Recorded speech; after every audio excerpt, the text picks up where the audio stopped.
Hi, Timothy Unkert here, and in this video I'm going to discuss the is equal to operator in C. And we're going to create a program to guess how old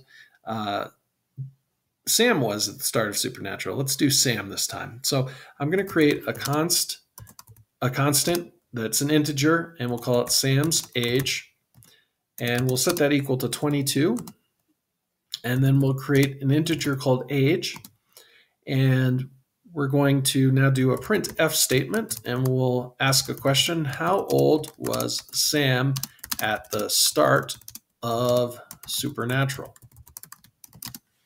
Okay, and we'll put a semicolon on the end there, and we'll scan F.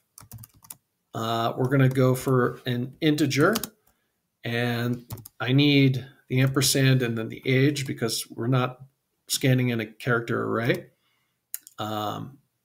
Okay, so now that we've got that, we'll say if age and is equal to is two equal signs. And so we say if age is equal to Sam's age, well, then some piece of code is going to run. But the basis of this lesson is to know that this stands for is equal to. Okay, so if age is equal to Sam's age, well, we want to print, you got it right.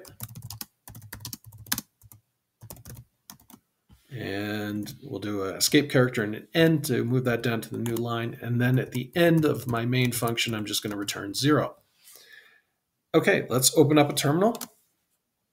And let's compile this.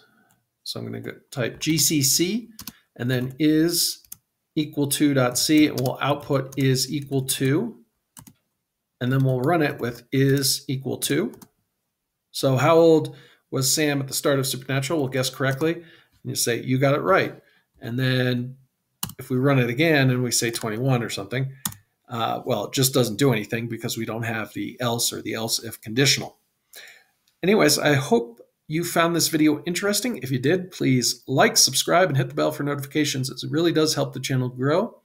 I thank you for watching and hope to see you in the next one. Have a great day. Bye.